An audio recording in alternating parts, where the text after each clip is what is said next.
मंगलमय मंगल करण वीतराग विज्ञान नमुताहि जाते भये अरिहंतादि महान करि मंगल करि हो महा ग्रंथ करण के कार्य जाते मिले समाज सब पावे निज पद राज पावे निज पद राज मिथ्या भाव अभाव ते जो प्रगटे निज भाव सो जयवंत रहो सदा यही मोक्ष उपाव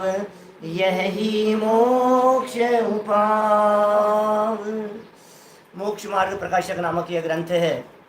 आचार्य कल्प पंडित प्रवर टोडरमल जी साहब की अनुपम रचना। कर्म के उदय से होने वाली इस जीव की अवस्थाओं की चर्चा यहाँ चल रही थी। कर्म बंधन का रोग तो इस जीव को अनादिकाल से है, लेकिन उस रोग का विश्वास दिलाने के लिए उसकी अवस्थाओं का चित्रण किया जा रहा था।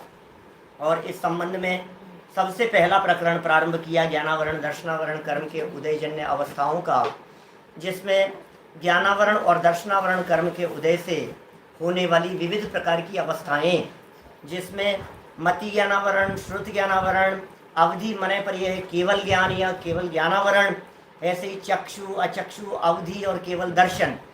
तो इन सब की चर्चा करने के उपरांत कुछ इस प्रकरण की गहराई में ले जा रहे थे, सूक्ष्मता में ले जा रहे थे। और कल जो हमने सूक्ष्म प्रकरण की चर्चा आपके बीच में की है, उसमें बहुत सारी बातें हमने आपके बीच में देखी थी। और उन सारे प्रकरणों में एक महत्वपूर्ण बात यह निकल कर के सामने आई कि जिस समय ज्ञानोपयोग होता है उस समय दर्शनोपयोग नहीं होता। सूक्ष्मता है।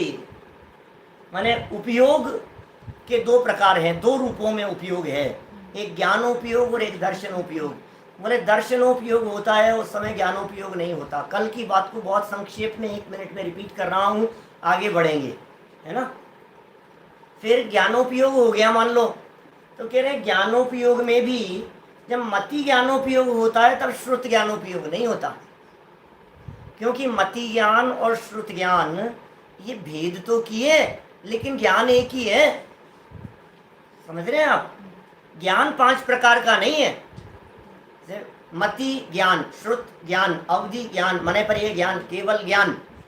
अब इन सब के ऊपर हाथ लगा दो तो क्या दिखेगा? ज्ञान ज्ञान ज्ञान ज्ञान ज्ञान। तो ज्ञान ही है। समझ में आ रही है बात। लेकिन वो जो ज्ञान था अलग अलग रूपों में जो दिखाई दे रहा था, उन अलग अलग रूपों में दिखाई देने वाले ज्ञान में बोले एक समय में एक ही रूप होगा। मति ज्ञान होगा तब श्रुत ज्ञान नहीं होगा। ठीक है बात।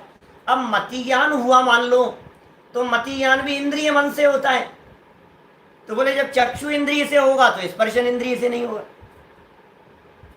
स्पर्श से होगा तो रसना का ज्ञान नहीं होगा, रसना इंद्रिय से जानने में उपयोग प्रवृत्त होगा तो चक्षु कर्ण इंद्रिय से जानने में प्रवृत्त नहीं होगा।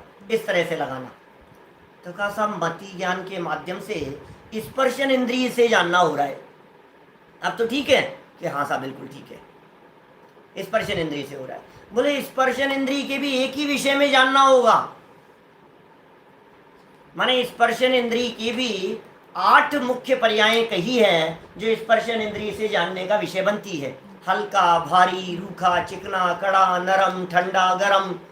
बोले जिस समय आपको गरम जानने में आ रहा है उस समय आपको रूक्ष जानने में नहीं आ रहा। ज्ञान का विषय माने उपयोग इतना चंचल है, उपयोग इतना फास्ट मूविंग है, इतना जल्दी बदल जाता है कि हमारे वो बात पकड़ में ही नहीं आती है। माने और हमें ऐसे लगता है कि एक साथ ही जानना हो रहा है। देखिए इसी प्रकरण को 36 नंबर पेज पर देखिए, मोक्ष मार्ग प्रकाशक नामक ग्रंथ और पेज नंबर है 36, सेकंड पैराग्राफ ऊपर से। इस प्रकार एक जीव को एक काल में एक ज्ञेय अथवा दृश्य में ज्ञान अथवा दर्शन का परिणमन जानना। देखिए यहाँ भी 2 शब्द दिए हैं, एक ज्ञेय अथवा दृश्य, जब ज्ञेय शब्द का प्रयोग किया जाता है, ज्ञेय कहते हैं ज्ञान के विषय को, दृश्य कहते हैं दर्शन के विषय को। दर्शन का विषय दृश्य है, ज्ञान का विषय ज्ञेय है। तो एक जीव, जीव एक पकड़ना, नाना जीवों की अपेक्षा से बात नहीं होगी, एक जीव और एक ही काल। तो एक ज्ञेय में ज्ञान अथवा एक दृश्य में दर्शन का परिणमन जानना, ऐसा ही दिखाई देता है। आप इस चीज को देख सकते हैं, आप इस चीज को अनुभव करते हैं, आप फील करेंगे तो ये बात आपके पकड़ में आएगी। जब सुनने में उपयोग लगा हो तब नेत्र के समीप स्थित भी पदार्थ नहीं दिखता। लो, सुनने में इतना तल्लीन थे कि हमें पता ही नहीं लगा। क्या आकर के चले गए सामने से कोई व्यक्ति, हमें मालूम ही नहीं चला ये क्या हुआ, हमने तो देखा ही नहीं कि आपका ध्यान कहीं और था। और देखो, देखते देखते भी किसी व्यक्ति को देख रहे हैं और देखते देखते उपयोग कहीं और चला गया तो व्यक्ति आंखों से ओझल हो गया, अरे अभी तो यहीं थे, कहाँ चले गए, मैंने देखा ही नहीं। तो कितना स्पष्ट है।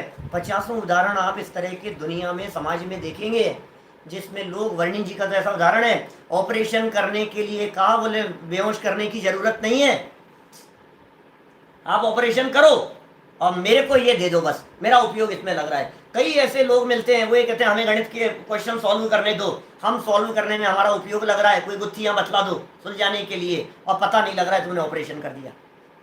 टोडरमल जी का 6 महीने तक सब्जी में नमक नहीं डाला और पता नहीं लगा, क्योंकि उपयोग उनका दूसरी तरफ लगा हुआ था।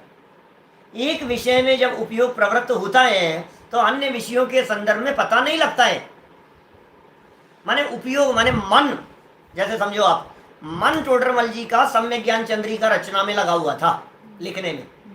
जब वे सम्यक ज्ञान चंद्रिका रचना लिख रहे हैं तो उस समय रसना इंद्रिय की तरफ उपयोग नहीं है, तो रसना इंद्रिय का विषय बनने पर भी पता नहीं लग रहा है, मालूम ही नहीं चल रहा है। तो कितना सरल शब्दों में और कितने स्पष्ट रीति से ये बात यहाँ कह रहे हैं। देखो, जब सुनने में उपयोग लगा हो तब नेत्र के समीप स्थित पदार्थ भी क्या नहीं दिखता, इसी प्रकार अन्य प्रवृत्ति देखी जाती है। ख्याल में आ रही है बात? कितना फास्ट है। ये कह रहे हैं नीचे अगला वाक्य, तथा परिणमन में शीघ्रता बहुत है। भाई ऐसा कैसे होता है? टोडरमल जी से मानो किसी व्यक्ति ने प्रश्न किया कि साहब बात जच नहीं रही है हमारे को, हमें ये बात बतलाओ, ये होता कैसे है, ऐसा कैसे हो रहा है, ऐसा कैसे हो सकता है? एक को जान रहे हैं तो दूसरा जानने में नहीं आ रहा है, ऐसा कैसे होता है? बोले फास्ट होता है। उससे किसी काल में ऐसा मान लेते हैं कि युगपत भी अनेक विषयों का जानना तथा देखना होता है। इतना फास्ट हो रहा है। कल हमने जो आपको एक उदाहरण दिया था ना, पलक झपकने वाला, बोलो पलक झपकने का अर्थ यह है, देखो जितनी देर तक पलकें बंद हो उतनी देर तक सामने वाले पदार्थ को नहीं जान पा रहे। 5 सेकंड के लिए पलक बंद है, आंखों की पलकें, तो 5 सेकंड के लिए आपको नहीं देख पाया, और 1 सेकंड के लिए पलक बंद है तो 1 सेकंड के लिए नहीं देख पाया। तो इसका मतलब बंद होना इस बात को दिखाता है कि सामने वाली चीज को नहीं देख पा रहे हैं, लेकिन बंद होकर के खुल गई तो कितना फास्ट वो हुआ, और हमें ऐसे लग रहा है कि हम तो कंटिन्यू देख रहे हैं।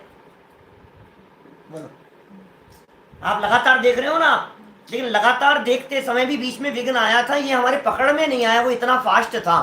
पता है ये साइंटिस्ट लोग क्या कहते हैं, जो रिसर्च करते रहते हैं, ये जो ट्यूबलाइट जो जल रही है, ये मेरे को एग्जैक्ट फिगर पता नहीं है, नेट पे सर्च करेंगे तो गूगल पे तुरंत मिल जाएगा। 1 सेकंड के अंदर न मालूम कितने करोड़ों बार ये बंद होती है और जलती है। ऐसा है। मैं जब पहले हमारे मोक्ष मार्ग प्रकाशक पे जब प्रवचन चल रहे थे, कई बार किए हैं, तो हमारे धन्य कुमार जी हैं सूरत वाले, धन कुमार जी गोधा, और वो मैथमेटिक्स के बहुत अच्छे विद्वान रहे, और सम्यक ज्ञान चंद्रिका के गणित को सॉल्व करके उन्होंने 85 वर्ष की उम्र में पीएचडी की, 80-85 वर्ष की उम्र में। उनका नाम है गिनीज बुक में, सिर्फ इसलिए कि इस उम्र में सबसे ज्यादा उम्र में पीएचडी करने वालों में गणित और सब मैथमेटिक्स के बहुत अच्छे वो थे, ज्ञाता थे। तो हमारा प्रवचन चल रहा था, तो प्रवचन में बीच में उन्होंने ये बात कही हमारे को कि आपको पता है संजीव बाबू बोलते थे, बोले आपको पता है ये इतनी बार ये जलती है और बंद हो जाती है। मैंने कहा मालूम नहीं था ये ऐसा है। हाँ, कंप्यूटर की बात करो मान लो, तो कंप्यूटर में इतना फास्ट फंक्शन होते हैं, आपने एक कमांड दबाया तो एक कमांड दबाते ही वो कितनी सर्चिंग हो रही है, कितनी प्रोसेसिंग हो रही है, अपने पकड़ में नहीं आता है। ये सॉफ्टवेयर इंजीनियर भी पकड़ नहीं सकते हैं, कंप्यूटर को जानने वाले भी पकड़ नहीं सकते कितना फास्ट है वो वर्किंग। गूगल के ऊपर आपने एक चीज डाली मान लीजिए, अब वो एक चीज डालते 1000 रिजल्ट दिखाता है उसके ऊपर, क्या कितना फास्ट हो रहा है। और पूरे दुनिया भर के अनगिनती डेटा में से सब में से सर्च करके छांट करके निकाल करके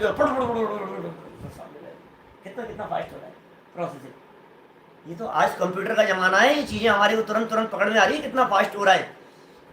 हमने 20 साल पहले 25 साल पहले इस तरह के उदाहरण सुने थे कि ऐसे ऐसे सूक्ष्म कैमरे बन गए हैं जिनसे 1 सेकंड के अंदर 1 करोड़ फोटो खींचे जा सकते हैं, अलग अलग फोटो, इतने सूक्ष्म फास्ट, मतलब सेकंड के अंदर। और ये सैटेलाइट वगैरह इसी तरह के तो काम करते हैं, इतना फास्ट इतनी स्पीड से खींच रहे हैं सब अलग अलग तरह से। तो सेकंड के भी 100, 1000, लाख, करोड़, 10 करोड़, अरब, इतने हिस्से तो वैज्ञानिकों ने कर लिए 1 सेकंड के। अब साइंस की दृष्टि से 1 सेकंड के अरब हिस्से कर लिए गए, तो जैन दर्शन तो ये कह रहा है तुम्हारी साइंस कितनी भी डेवलप कहो, ये केवल ज्ञान साइंस के आगे तो पानी भरती है। क्या? मैं वैज्ञानिकों की महिमा कम नहीं कर रहा हूं, वैज्ञानिकों का बहुत बड़ा रोल है, लेकिन अपने फील्ड में, अपने क्षेत्र में। लेकिन यहाँ जिनागम की दृष्टि से देखो, अभी अपने को कितनी महिमा आ रही है उसकी। अभी जिनागम की दृष्टि से देखो तो जिनागम ये कह रहा है भाई साहब सुनो, असंख्यात होते हैं असंख्यात, और असंख्यात की भी कैलकुलेशन है। 1 सेकंड में संख्यात 1000 कोड़ा कोड़ी आवलियां होती है, और एक आवली में जगन्य युक्त असंख्यात समय होते हैं। चौथे नंबर का असंख्यात है। हमारे अलौकिक गणित के अध्यायों में संख्या मान के 21 भेद बतलाए हैं। उसमें संख्यात 3 प्रकार का, असंख्यात 9 प्रकार का, अनंत 9 प्रकार का। तो 9 प्रकार के असंख्यात में से चौथे प्रकार का, चौथे नंबर का असंख्यात है जगन्य युक्त असंख्यात। इतने समय होते हैं एक आवली में, और एक एक समय में उपयोग बदलता है, हर समय उपयोग बदलता दिखाई देता है। अब तुझे ऐसे लग रहा है मैं तो लगातार जान रहा हूं, बोलो कंटिन्यू जान रहा हूं सब, मैं तो लगातार जानता रहा, कितनी देर से नॉन स्टॉप जान रहा हूं मैं। अरे तू नॉन स्टॉप जान रहा है ऐसा तुझे लग रहा है, तेरा उपयोग कितनी बार कितनी जगह पर जाकर के आ गया। मैं कई बार बहुत स्थूल दृष्टि से इन सब बातों को जब समझाता हूँ, तो जैसे मैंने पलक झपकने की बात कही, बोलो आपको कितनी बार आपको लग रहा है ना ध्यान से सुन रहे हो आप इस पौन घंटे के प्रवचन को दोबारा सुनो। एक रिसर्च के मुताबिक आप जब किसी विषय को लगातार पौन घंटे सुनते हैं तो आप 60% विषय को सुन पाते हैं। बोलो, मैं नहीं कह रहा हूं, रिसर्च है इस तरह की। आप 60% से ज्यादा सुन नहीं पाते हैं, इसका मतलब 40% आपका उपयोग चला गया। जब आप उसी विषय को दोबारा सुनते हैं तो आपको लगता है यार ये तो मैंने सुना ही नहीं था, ये तो नई बात है।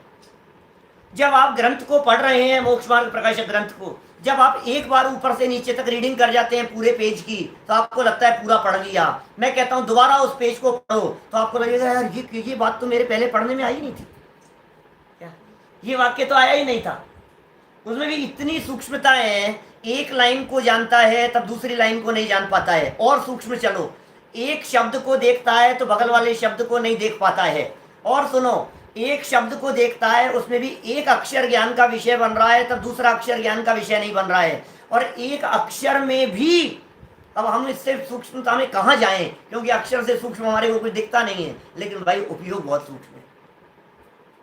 अब टोडरमल जी ने इन बातों, क्योंकि टोडरमल जी के जमाने में कैमरे नहीं थे, 250 पौने 300 साल पहले, पौने 300 साल पहले कैमरे नहीं थे, पौने 300 साल पहले कंप्यूटर नहीं थे।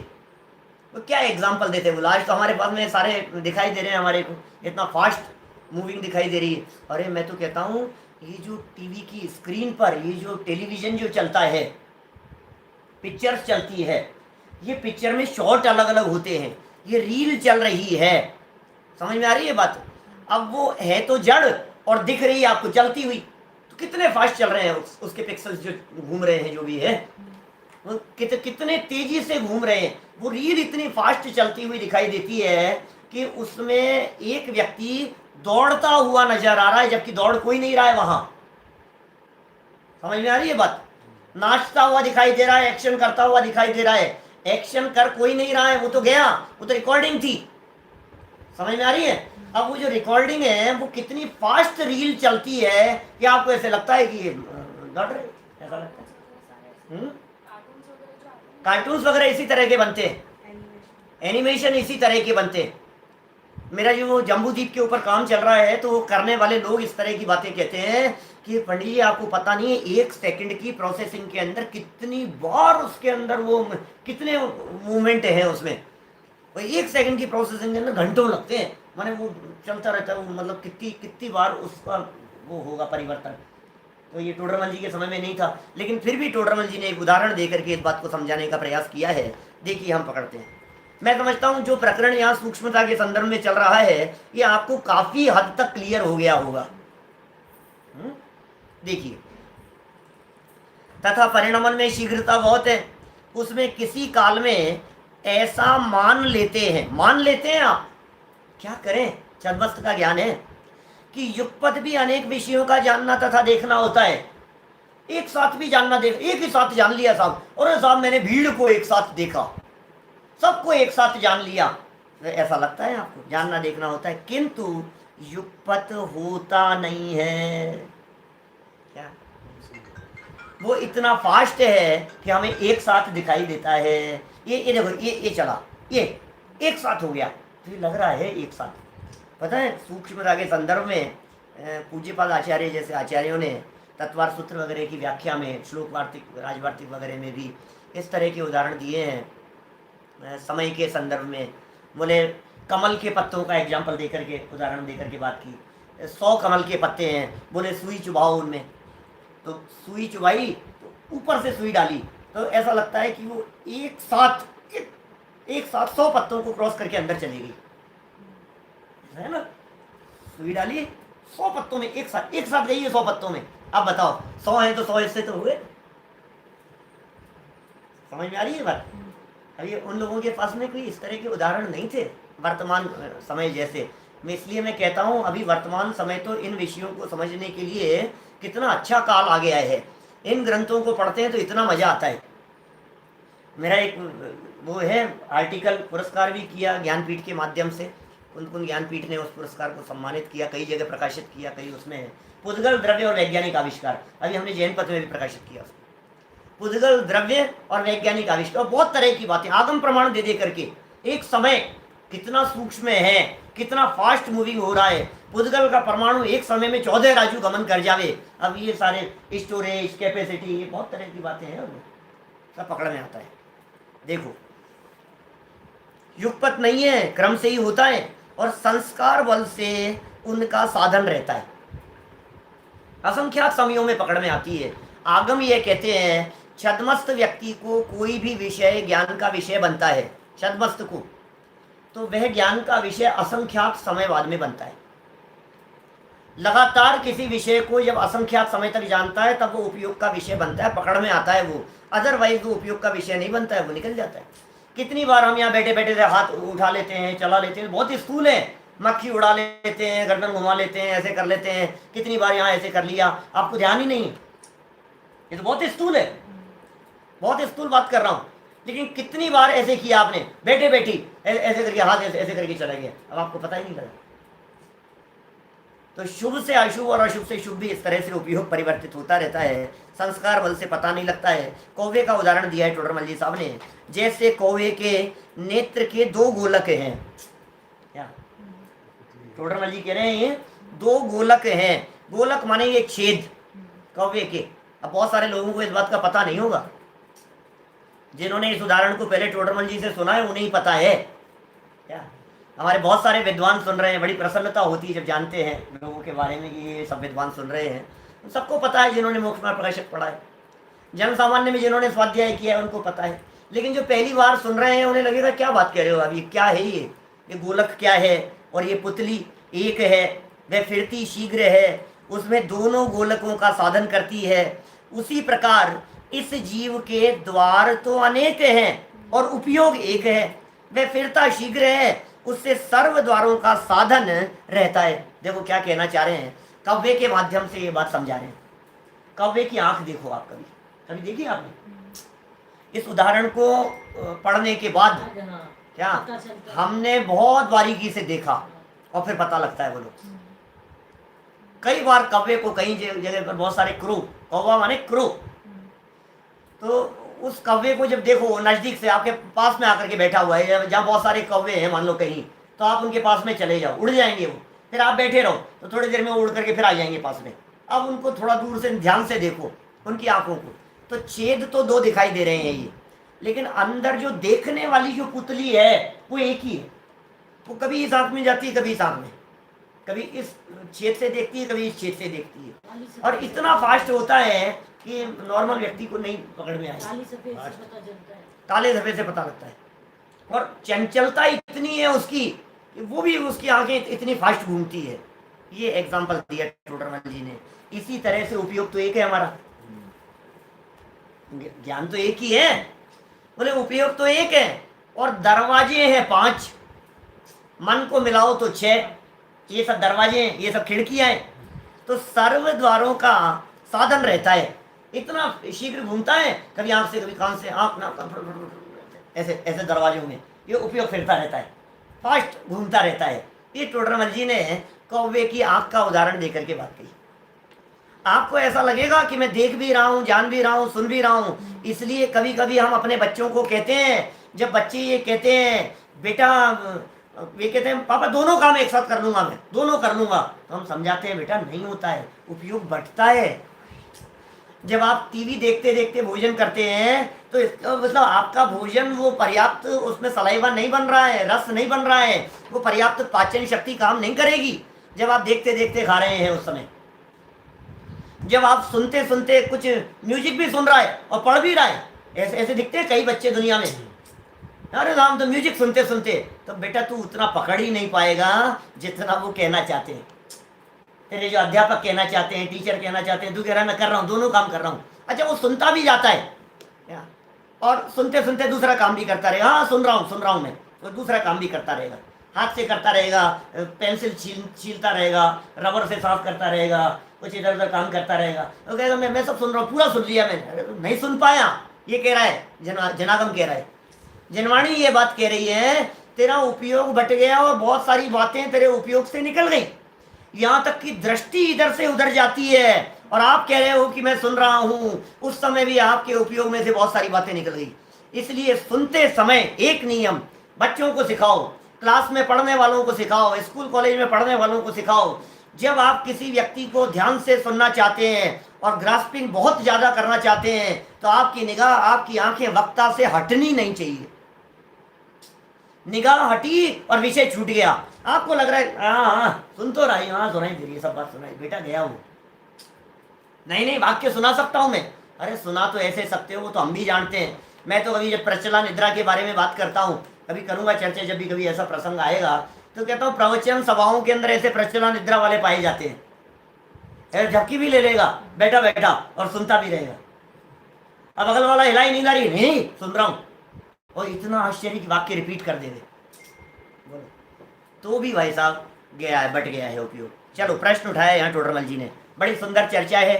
देखिए यहाँ प्रश्न है कि एक काल में एक विषय का जानना अथवा देखना होता है, ठीक है, तो इतना ही क्षयोक्षम हुआ कहो, क्षयोक्षम भी इतना ही कहो कि एक समय में एक ही का जानना देखना होता है। बहुत क्यों कहते हो, बोलो बहुत क्यों कहते, क्षयोक्षम भी उतना ही कहो।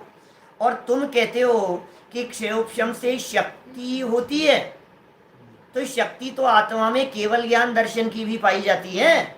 ये वाक्य कहाँ से उठाया टोडरमल जी ने, ये ऊपर लिखा देखो आप, शक्ति तो ऐसी बनी रहती, तीसरी लाइन, इसी 36 नंबर पेज की तीसरी लाइन, वापस देखो जरा, आप लोग भूल जाते हो इसलिए मुझे वापस वापस बतलाना पड़ता है आपके उपयोग को ले जा करके। तीसरी लाइन में टोडरमल जी ने ये बात कही, क्षयोक्षम से शक्ति तो ऐसी बनी रहती है कि सबको जाने, जिसको जाने, जितना क्षयोक्षम है उतना जाने, परंतु परिणमन द्वारा एक काल में एक और फिर वो सारी बातें कह दी। बोले शक्ति बहुत को जानने की है, परिणमन कम का है। शक्ति तुम्हारे में ऐसी है, इंग्लिश भी जानता है, हिंदी भी जानता है, गुजराती भी जानता है, मराठी भी जानता है, एक समय में एक बोल पा रहा है। लब्धि उपयोग के माध्यम से समझाते हैं जब कभी इस तरह की चर्चाएं आती है, और कहते हैं दोनों प्रकट ज्ञान की पर्याय है। लब्धि उपयोगो भावेंद्रियम, समझ में आ रही है बात? निर्वृत्ति उपकरणे द्रव्येंद्रियम, लब्धि उपयोगो भावेंद्रियम, तत्वार सूत्र का विषय। देखिए, तो कह रहे हैं शक्ति तो ऐसी होती है, लेकिन तुम कह रहे हो क्षेयोपशम की शक्ति, हम कह रहे हैं शक्ति तो सारे लोकालोक को जानने की। समाधान सुनो। जैसे किसी पुरुष के बहुत ग्रामों में गमन करने की शक्ति है, तथा उसे किसी ने रोका और ये कहा कि 5 गांवों में जाओ, परंतु एक दिन में एक गांव को जाओ। ये टोडरमल जी का उदाहरण उस जमाने का है, 350 साल पहले का। लोगों को भेजा जाता था, प्रचार के लिए भेजा जाता था, काम के लिए भेजा जाता था, सूचनाएं भेजी जाती थी। आप तो समझिए, टोडरमल जी जिस समय टोडरमल जी ने ये करवाया, इंद्रध्वज विधान कराया, बहुत प्रसिद्ध है। इंद्रध्वज विधान टोडरमल जी का सबसे पहले हुआ था इस विश्व के इतिहास में, मोती डूंगरी पर। और 10,000 लोग, जयपुर का पूरा समाज, जयपुर शहर 4 दीवारी के अंदर बटा हुआ था, सीमित था, और उसके बाहर सिर्फ जंगल था। ये तो हम बात बतलाते हैं 60-70 साल पहले, पुराने लोग जो हैं वो लोग इस तरह की बात कहते हैं कि 70 साल पहले हमने देखा है। हमारे विजय अंकल जैसे, मुशर्रफ वाले अंकल जैसे, ऐसे लोग सब बात कहते हैं। हमारे ताऊ जी इस तरह की बात बतलाते थे कि बेटा हमने देखा है, ये सांगानेरी गेट के दरवाजे रात को 10 बजे बंद हो जाते थे और सुबह 6 बजे खुलते थे। जनता कॉलोनी है, माने सब बंद चारों तरफ से, बाहर कोई नहीं जा सकता है, बाहर से कोई व्यक्ति अंदर नहीं आ सकता है। सिटी इतनी सी थी जयपुर शहर, बाहर सब जंगल था। तो जयपुर शहर के बाहर 2 किलोमीटर दूर टोडरमल स्मारक के पास में एक मोती डूंगरी नाम की जगह है, जंगल था। वहां 10,000 लोगों को साथ में लेकर टोडरमल जी ने इंद्रध्वज नाम का विधान रचा, इंद्रध्वज विधान कराया। और मालूम है, उस इंद्रध्वज विधान के संदर्भ में प्रकरण पढ़ो, टोडरमल जी की इतनी महिमा आती है, क्या काम किया उन्होंने, कितना बड़ा मांडना बनाया। मांडने की चर्चा की है, 64 वर्ग गज का मांडना था, मंडल विधान का मांडना। मांडना जो कहते हैं ना अपन, 6 फीट बाय 6 फीट का बना लिया, 8 फीट बाय 8 फीट का बना लिया। अरे बड़े बड़े आयोजन भी अपन लोग करते हैं तो 10 फीट बाय 10 फीट का बना लेते हैं, ज्यादा से ज्यादा, इतना बड़ा। 64 वर्ग गज का मांडना था। क्या गज कह रहे हैं? गज, एक गज में 3 फीट होते हैं। समझ में आ रही है बात आपको? तो एक गज में 3 फीट, जब मैं इसके बारे में सोचता हूं तो दिमाग काम नहीं करता, कितना बड़ा मंडल विधान का मांडना होगा उस समय जो टोडरमल जी ने बनाया। सिर्फ मंडल की बातें, बैठने वाले लोग अलग, पूरी 2.5 द्वीप की, पूरी 13 द्वीप की रचना बनाई उसमें, उस मांडने में। कितना बड़ा था। अब 64 वर्ग गज है, तो मैंने एक दिन व्याख्या के अंदर उसका स्पष्टीकरण करते हुए कहा 64 वर्ग गज कहा है, इसका अर्थ समझना 8 गज बाई 8 गज। ये प्रैक्टिकल लगता है भाई, 8 गज लंबा और 8 गज चौड़ा, तो कितना हो गया? 64 वर्ग गज हो गया। लेकिन 8 गज भी कम नहीं होता, इसका मतलब है 24 फीट लंबा और 24 फीट चौड़ा। ये कोई कम है क्या? इतना बतलाते हैं ये जो है अपने ब्रह्मचारी रायमल जी, वे इतनी बातें लिखते हैं उसके संदर्भ में। वो जो विधान हुआ था, बोले 200 लोग लगते थे उसके शामियाजा को उठाने के लिए, एक साथ उठाने के लिए। ऐसे टेंट तंबू लगते थे, 200 लोगों की टीम लगती थी, तब जाकर के वो उठाते थे, ऐसे कैसे वो लगे रहते थे। कितना बड़ा आयोजन होगा वो। चलिए, हम यहाँ क्या बात बतला रहे हैं, यहाँ उस समय में क्या होता था। अब इंद्रध्वज विधान का प्रचार करना है मान लो, तो कई लोगों को बुलाया, बोले साहब आप लोगों में से कौन कौन व्यक्ति तैयार है प्रचार के लिए? बोले हम लोग तैयार हैं साहब, हम तैयार हैं, हम तैयार हैं। बोले तुम्हारे में कितनी शक्ति, कितने गाँव में जा सकते? अरे साहब कहो जितने में चले जाएंगे। पैदल चलने की सामर्थ्य, खूब चलते थे, खूब दौड़ते थे, गाँव के गाँव चले जाते थे, बहुत शक्ति थी उन सब में। लोग इस तरह के हुआ करते थे। तो टोडरमल जी उसको उदाहरण बना रहे हैं। शक्ति तो उसमें बहुत सारे गाँवों में जाने की है, लेकिन हमने कहा भैया तुम्हें कितनी भी शक्ति हो, तुम 5 गाँवों में जाना है तुम्हारे को। समझ में आ रही है बात? कि ठीक है साहब, जो हुक्म, 5 गाँवों में जाना है। लेकिन सुनो, ध्यान रखना, 5 गाँवों में जाओगे तो हमें मालूम है तुम्हारे में शक्ति ज्यादा है, एक साथ नहीं, एक दिन में एक ही गाँव में जाना। क्योंकि तुम वहाँ जाओगे, पहुँचोगे, थक जाओगे, प्रॉपर सूचना दी जाएगी, वहाँ कोई व्याख्यान करोगे, लोगों को समझाओगे, क्या है स्थिति बतलाओगे, विश्राम करोगे, इतना चल कर क्या दूसरे दिन दूसरे गांव में जाना।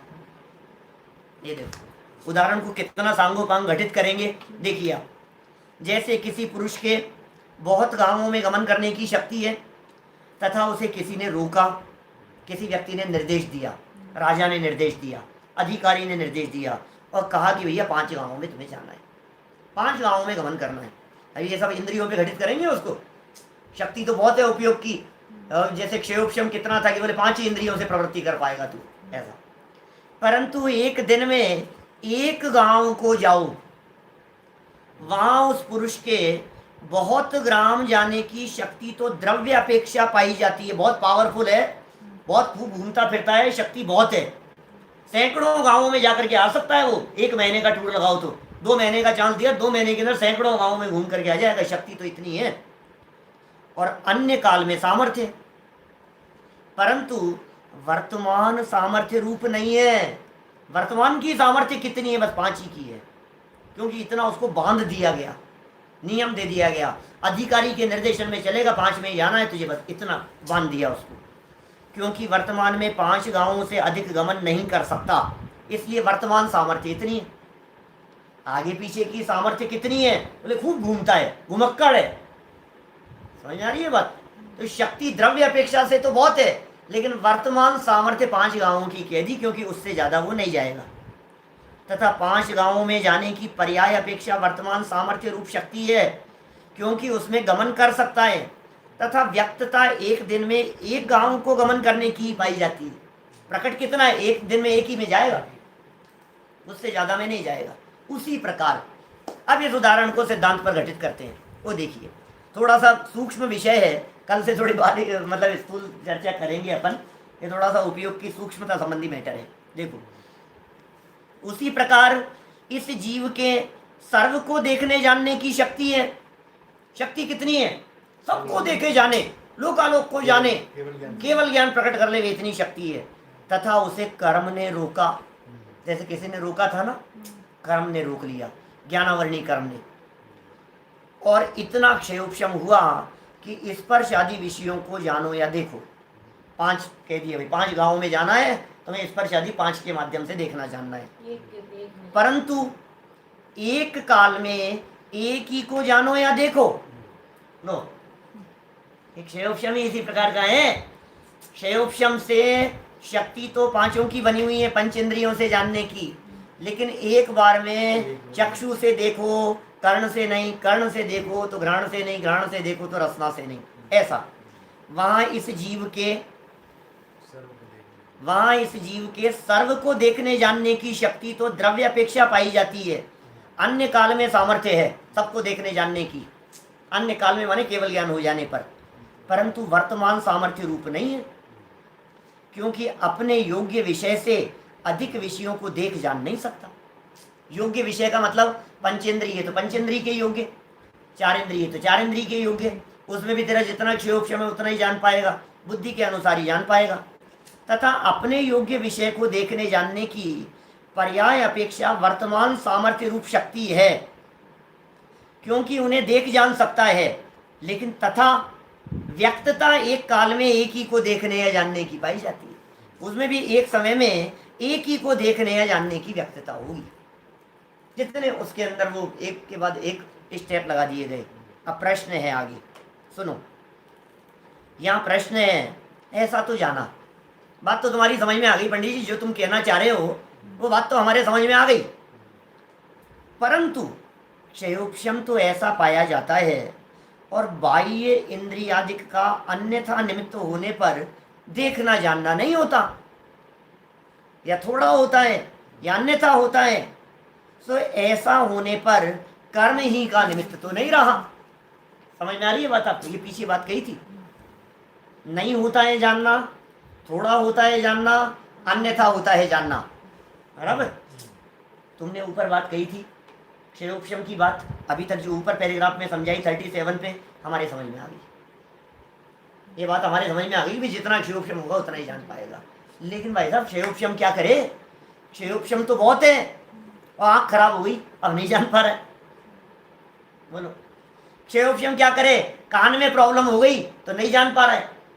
कभी कभी हो जाता है ना ऐसा, बहुत तेज आवाज आई और सुन ही नहीं पाया, कान ऐसे सुन्न हो गए, बम विस्फोट हुआ और कान सुन्न हो गए, तो नहीं जान पा रहे। कभी देखो आंख से जान रहा है, चश्मा नहीं है तो नहीं जान पा रहे, क्षेयोपशम तो है, बिना चश्मे के नहीं जान पा रहे। फिर कभी अंधकार हो गया तो नहीं जान पा रहे, ये सब पराधीनता कही थी पीछे। और फिर कहा प्रकाश है, अब तो जान लेगा, बोले तेज प्रकाश है तो नहीं जान पा रहे। तो भाई इसका मतलब क्षेयोपशम की बात तो नहीं रही, ये प्रश्न उठाया है यहाँ। इसका मतलब क्षेयोपशम तो होगा, लेकिन इंद्रियां ही तेरे अनुसार नहीं चले तो फिर वो क्षेयोपशम भी क्या करेगा। तो अकेले कर्म का निमित्त नहीं रहा, इंद्रियों की बलवत्ता हो गई। ये प्रश्नकर्ता का प्रश्न है। प्रश्न समझ में आएगा तो जवाब समझ में आएगा। क्या प्रश्न समझ में आया आपके? अकेले कर्म के उदय की वजह से नहीं है।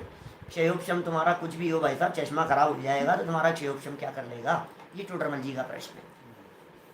आंखों में मोतियाबिंद हो गया तो तुम्हारा चक्षु इंद्रिय संबंधी क्षेयोपशम के कर्ण इंद्रिय संबंधी क्षेयोपशम या सैनी पंचेंद्रियपन का क्षेयोपशम, या आंखें खराब हो गई तो क्या कर लेगा। आंख में मच्छर चला गया तो क्या कर लेगा, आंख में कंकर चला गया तो क्या कर लेगा, बता। ये प्रश्न है टोडरमल जी का। जवाब सुनो। जैसे रोकने वाले ने यह कहा कि 5 गांवों में से एक गांव को एक दिन में जाओ, बराबर। रोकने वाले ने कहा था ना कि 5 में से एक दिन में एक गांव में जाओ, परंतु इन किंकरों को साथ लेकर जाओ। अभी एक स्टेप जोड़ दिया उसमें। पीछे जो 5 गांवों तक जानने वगैरह की जो बात कही थी, वो बात क्षेयोपशम के संदर्भ में कही थी, समझ में आ गई बात। अब उस क्षेयोपशम के साथ में इंद्रियों को जोड़ रहे हैं। इंद्रियां हैं just like servant, just like नौकर। यहाँ किंकर है, कंकर नहीं है। किंकर कहते हैं दास, किंकर कहते हैं सेवक, किंकर कहते हैं नौकर। क्या बोले, नौकरों को साथ में लेकर के जाओ, इनको इनके साथ में, पंडित जी इनको लेकर के जाओ, इनके साथ में काम होगा। वहां किंकर अन्यथा परिणमित हो तो जाना न हो, या थोड़ा जाना हो या अन्यथा जाना हो। ये जानना नहीं कह रहे, अब गमन करने की कह रहे हैं। बोले इनको साथ में लेकर के जाओ तो ऐसा भी हो सकता है जाना नहीं हो, थोड़ा जाना हो या अन्यथा जाना हो। अब वो नौकरों के हिसाब से चलना पड़ता है भाई साहब। ये टोडरमल जी उस जमाने की बात कह रहे हैं, आप लोग तो घर घर में रोजाना अनुभव कर रहे हैं कि नौकरों के हिसाब से चलना पड़ता है। की बात कर रहे हैं। ये टोडरमल जी उस जमाने में भी कह रहे हैं नौकरों के हिसाब से चलना पड़ता है, तुम क्या करो। ख्याल में आ रही है बात। अब साहब ये तो इसने कह दिया कि इतना ही होगा, मैंने साथ, जैसे देखो किसी व्यक्ति पे शक्ति तो इतनी है, शिखर जी जा रहा है वंदना कर रहा है, अब तेरे में इतनी शक्ति है कि तू शिखर जी की वंदना करके 12-1 बजे 2 बजे तक उतर करके आ जाए, इतनी तेरे में शक्ति है, और तू जाए तो उतर करके भी आ जाए। लेकिन किसी ने कह दिया बाबूजी ने कि बेटा एक बात ध्यान रखना, इन भाई साहब को साथ में रखना, क्या इनको साथ में लेकर के जाना। अब क्या होगा बोलो, है?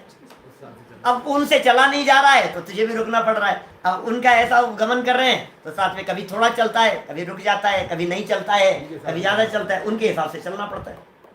अब उतर करके आए रात को 8 बजे, ये क्या हो गया कि तुम्हारी शक्ति का क्या हुआ कि क्या करे, ये साथ में थे, इनके साथ निभाना पड़ता है। ऐसे ही इंद्रियों के साथ के कारण इस तरह की परिस्थितियां बनती हुई दिखाई देती है। ये निमित्त मात्र है, काम तो वही है। देखो काम तो वही होगा जो मालिक चाहेगा, लेकिन नौकरों के अनुसार भी प्रवर्तन होता हुआ दिखाई देता है। ऐसा निमित्त नैमित्तिक संबंध जानना चाहिए।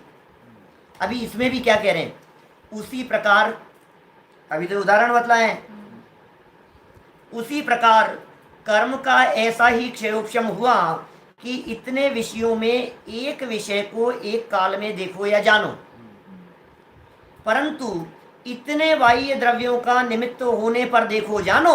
लो समझ में आ गई आपको बात। अभी कर्म का क्षेयोपशम कह दिया, इंद्रियां वगैरह मिल गई, तो कहा लेकिन इतने चीजों का तुम्हारे को कॉम्बिनेशन मिलेगा, ये कर्म का निर्देशन है, तभी जानना। इसमें भी कर्म का उदय भाई साहब। सुनो क्या कह रहे हैं, आप लोगों ने गोमट सार नहीं पढ़ा होगा, सब लोगों ने, बहुत सारे लोगों ने पढ़ा है। गोमट सार कर्म कांड में कर्म के 9 कर्म का एक प्रकरण दिया है। बोले ज्ञानावर्णी कर्म के भी 9 कर्म है। क्या मतलब, ज्ञानावर्णी कर्म के 9 कर्म मतलब ये पर्याप्त प्रकाश का मिलना, अंधकार होना, है, लाइट ज़्यादा होना, कम होना, आंखें सही गलत होना, चश्मा बराबर होना कि नहीं होना, ये सब चीज़ें ज्ञानावरणी कर्म के क्षयोपशम और नौ कर्म पर डिपेंड करती हैं। ज्ञानावरणी कर्म का काम क्या है बतलाओ? ज्ञान पे आवरण, ये ज्ञानावरण है ना नाम उसका, ज्ञान पे आवरण, ये ज्ञान आवरण नाम का कर्म है, बराबर। तो ज्ञान पर आवरण माने ज्ञान नहीं होने देना। अब ज्ञान नहीं होने देने के लिए क्या करें? तो ज्ञानावरणी कर्म ने अपने बहुत सारे नौकर लगा रखे हैं, बहुत सारे एजेंट लगा रखे हैं, बहुत सारे लोग ऐसे छोड़े हुए हैं जो सहयोग करेंगे इसको नहीं जानने देने वाले इस ज्ञानावरणी कर्म के काम में। बोले क्या? एकदम लाइट बंद कर देंगे, लाइट चले गई, हमने अरे यार मैं नहीं पढ़ पाया, क्या हुआ? ज्ञानावरणी कर्म का उदय और लाइट चले जाना उसका नौकर्म। क्या?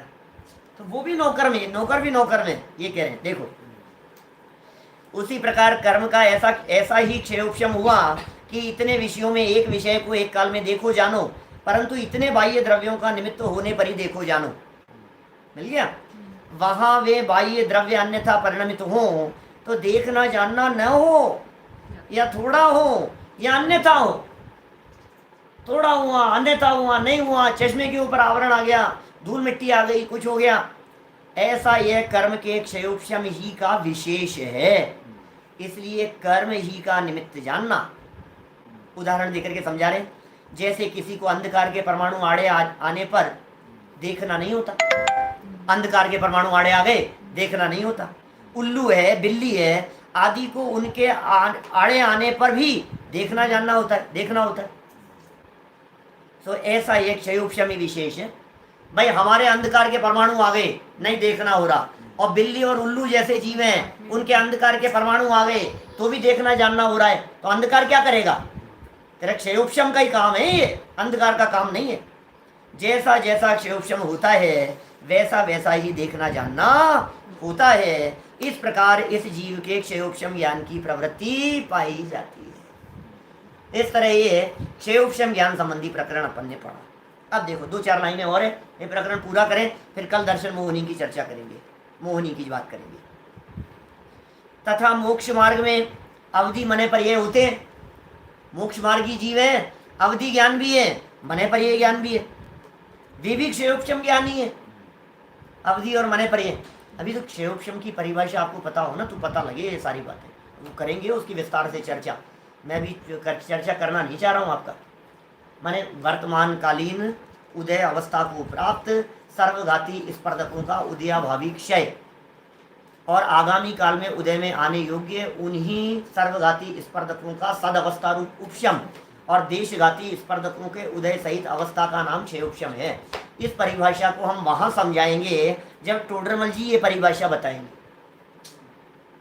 तब हम समझाएंगे इस परिभाषा को। अभी पहले मत समझो, जब टोडरमल जी नहीं समझाना चाह रहे हैं तो हम काहे को दिमाग लगाओ। तो ये कह रहे हैं मोक्ष मार्ग में अवधि और मने पर ये का भी क्षयोपशम ज्ञान होता है, उनको भी इसी प्रकार एक काल में एक को प्रतिभाषित करना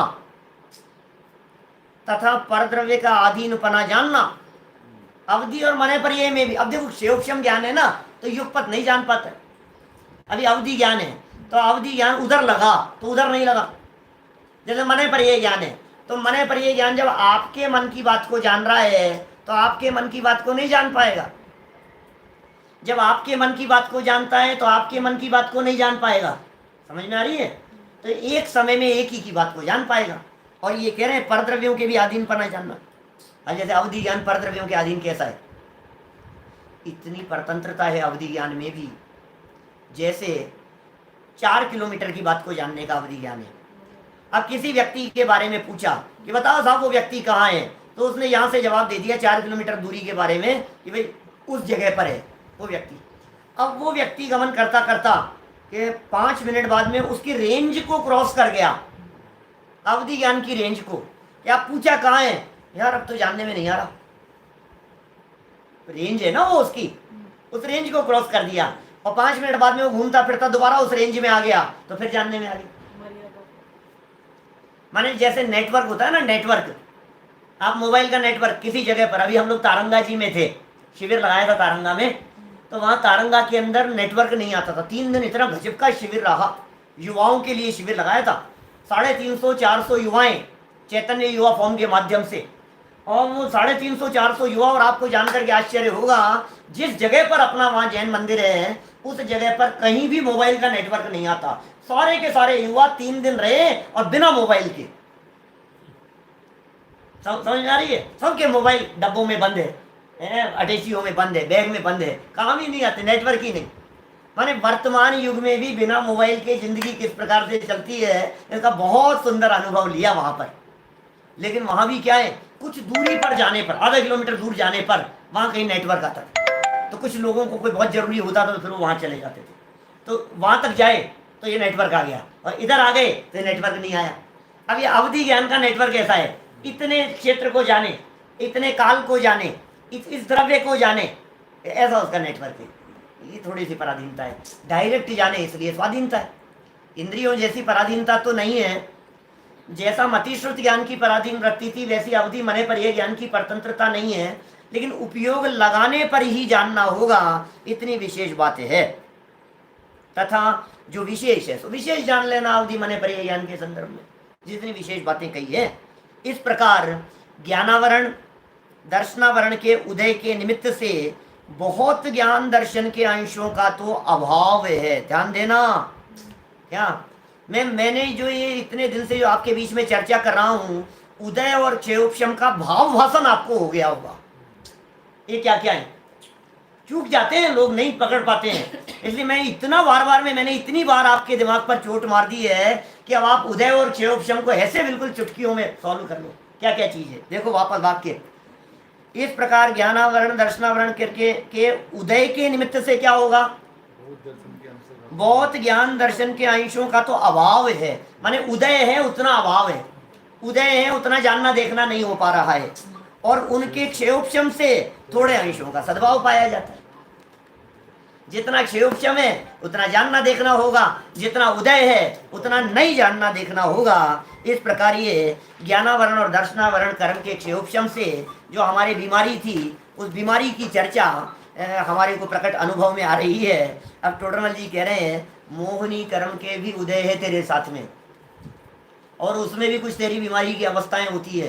नहीं मोहनी तो नहीं है, मोहनी तो नहीं है पंडित जी हमारे, बोले तेरे को बतलाएंगे, फिर वो सिम्टम्स बतलाएंगे, फिर उन सिम्टम्स से देखना तेरी वैसी अवस्था होती हुई दिखाई देती है क्या।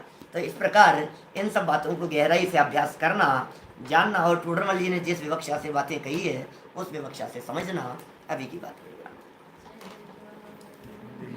शुद्ध स्वरूपी अविनाशी हूँ आत्म स्वरूप, सहजानंदी शुद्ध स्वरूपी अविनाशी हूँ आत्म स्वरूप, सहजानंदी शुद्ध स्वरूपी अविनाशी हूँ आत्म स्वरूप।